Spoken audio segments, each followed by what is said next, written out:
मित्र हो, बांधकाम कामगार योजना या योजनेअंतर्गत प्रत्येक कामगाराच्या मुलाला किंवा त्याच्या पाल्याला टॅबलेट किंवा लॅपटॉप वाटपाची जी योजना आहे ती महाराष्ट्र सरकारने 2025 मध्ये चालू केलेली आहे. आणि मित्रांनो, यामध्ये 80% लोक असतील ज्यांना ही योजना फेक वाटणार आहे, खरी वाटणार नाही. पण त्यांचे मला काहीच घेणं नाही आहे. जे व्हिडिओ शेवटपर्यंत पाहणार आहेत व व्यवस्थित पाहणार आहेत त्यांनाच कळणार आहे की ही जी योजना आहे ती 100% खरी आहे आणि याचा लाभ द्यायला देखील महाराष्ट्र सरकार सुरुवात करणार आहे.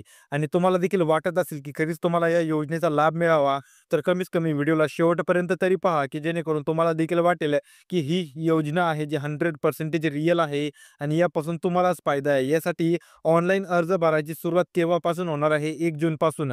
आत्ता तारीख काय आहे? एप्रिल महिना चालू आहे आणि ऑनलाईन अर्जाची तारीख आपल्याला त्यांनी काय सांगितली आहे? 1 जूनपासून.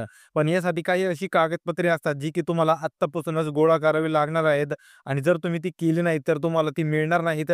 कारण यामधील काही कागदपत्रे अशी आहेत ज्यांना बनवण्यासाठी किंवा येण्यासाठी 15 ते 30 दिवस लागतात. त्यासाठी तुम्हाला ते सर्व कागदपत्रे जाणून घ्यायची आहेत आणि कागदपत्रांचा जो सेट आहे तो तयार करून घ्यायचा आहे आणि ज्यावेळेस 1 जून ही तारीख येईल आणि लगेच तुम्हाला तुमचा जो फॉर्म आहे तो भरायचा आहे आणि फॉर्म भरल्यानंतर तुम्हाला फक्त 15 ते 30 दिवसामध्येच लगेच लाभ मिळणार आहे. आता याला ऑनलाईन अर्ज भरण्याची अंतिम तारीख काय आहे? 31 जुलै. म्हणजे तुमच्याकडे 60 दिवस आहेत. 60 दिवस तुमच्याकडे फॉर्म भरण्यासाठी आहेत. म्हणजेच 2 महिने तुम्ही फॉर्म भरू शकता. आता 2 महिने कशासाठी आहेत? ज्यांच्यासाठी आहे की ज्यांचे कागदपत्र अपूर्ण असतात, काही चुकले असतात. कारण यामध्ये तुमचा फॉर्म रिजेक्ट होण्याचे देखील खूप चान्सेस असतात. कारण तुम्ही चुकीची कागदपत्रे भरली तर फॉर्म हा रिजेक्ट होतो. त्यासाठी लवकरात लवकर फॉर्म भरायचा आणि रिजेक्शन होतोय की ॲक्सेप्ट होतोय त्या हिशोबाने तुम्हाला पुन्हा एकदा अप्लाय करता येतं. जर रिजेक्ट झाला तर परत अप्लाय करता येतं, जर तुम्ही लवकर प्रोसेस केलेली असेल तर. आणि जर तुम्ही ऑफलाईन अर्ज जमा करणार असाल, समजा जिल्हा केंद्र किंवा तालुक्याला जाऊन तुम्ही ऑफलाईन तुमचा जो अर्ज आहे तो देणार असाल, तर त्याची तारीख आहे 31 जुलै. म्हणजेच तुम्हाला ते देखील ऑनलाईन, ऑफलाईन देखील एकाच दिवशी संपणार आहे आणि एकाच दिवशी चालू होणार आहे. अशा प्रकारची ही योजना आहे. आता यामध्ये सर्वात अगोदर सर्वांना प्रश्न पडतो, की आम्हाला लाभ काय मिळणार? तर कामगारांना दिला जाणारा लाभ काय असणार आहे? आता सर्वात अगोदर आपण ते समजून घेऊया. यामध्ये 5वी ते 10वी म्हणजेच आता तुम्ही पाहू शकता 1ली ते 4थी पर्यंतच्या विद्यार्थ्यांना तर काही लाभ दिला जाणार नाही.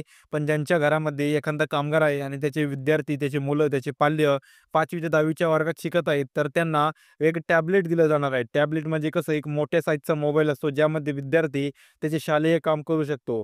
त्यानंतर 10वी उत्तीर्ण म्हणजेच कोणते 10वी पास पाहिजे, ते विद्यार्थी 10वी पास पाहिजे. पण कोणते त्यासाठी देखील अटी घातलेल्या आहेत महाराष्ट्र सरकारने. कसे 10वी पास पाहिजे मी तुम्हाला हा पॉइंट समजून सांगितल्यानंतर लगेच समजून सांगणार आहे.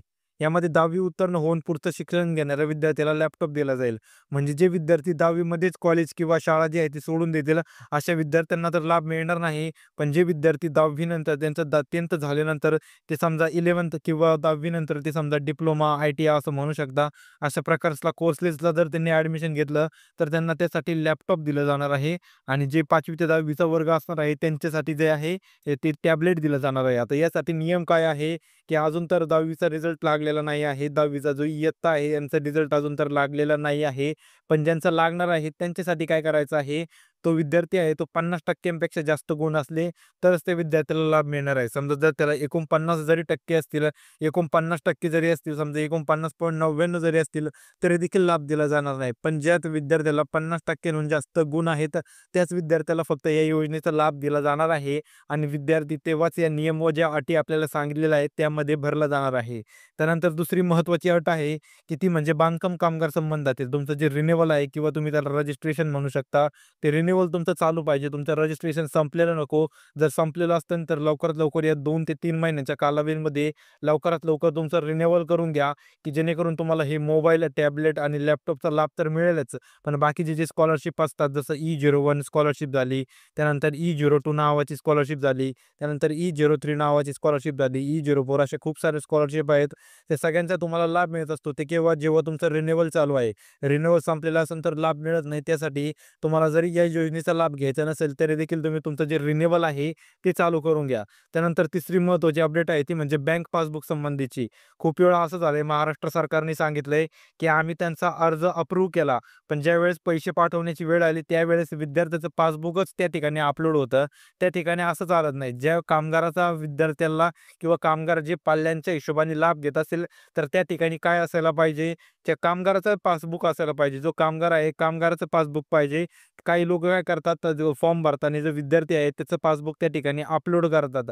तर त्या ठिकाणी एरर येतो. तुमचं जर चुकून-हुकून जर तुमचं जो ॲप्लिकेशन आहे ते जर ॲक्सेप्ट झालं किंवा मंजूर झालं, तर ज्यावेळेस पैसे पाठवण्याची वेळ असते महा-डी-बी-टीद्वारे, त्यावेळेस तुमचे जे पैसे आहेत ते येत नाही आणि तुम्हाला ते पैसे मिळवण्यासाठी खूप अडचणी भोगाव्या लागतात. त्यासाठी तुम्हाला आत्ताच काय करायचं आहे, तुमचं जे बँक पासबुक असणार आहे, ते विद्यार्थ्याचा न देता जो कामगार असणार आहे, त्या कामगाराचं बँक पासबुक त्या ठिकाणी अपलोड करायचं आहे.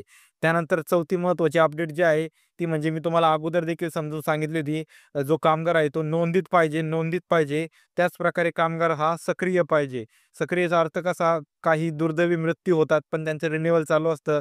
तर त्यावेळेस काय करतात लोकं, त्यांचा फायदा घेतात किंवा त्यांच्या जे कार्डवरती फॉर्म भरतात. 2018 मध्ये खूप अशा केसेस आल्या होत्या, ज्यामध्ये कामगार तर जिवंत नव्हते. त्यांचा अपघाती मृत्यू झालेला होता किंवा दुसऱ्या काही प्रकाराने मृत्यू झालेला होता. तरी देखील त्यांच्या नावाखाली घरकुल आवास योजना, दुसऱ्या स्कॉलरशिपच्या योजना, लग्नाच्या योजना, अपंगत्व योजनेचा जो लाभ आहे ते इतर लोकं किंवा एजंट घेत होते.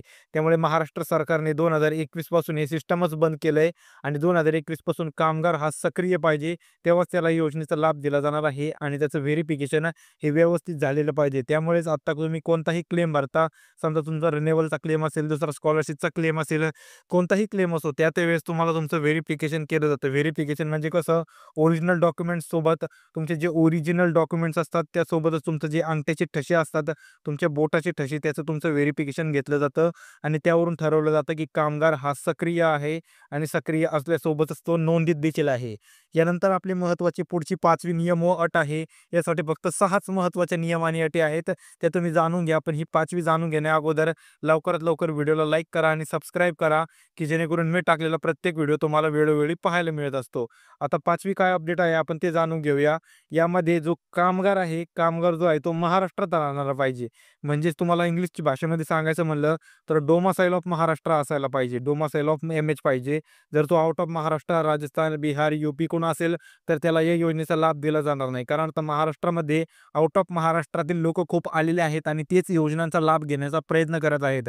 पण महाराष्ट्र सरकारमध्ये फक्त महाराष्ट्रात राहणाऱ्या लोकांसाठीच ही योजना बनवली गेली आहे आणि फक्त महाराष्ट्रात राहणाऱ्या लोकांसाठीच या योजनेचा लाभ मिळावा असं महाराष्ट्र सरकारचं म्हणणं आहे.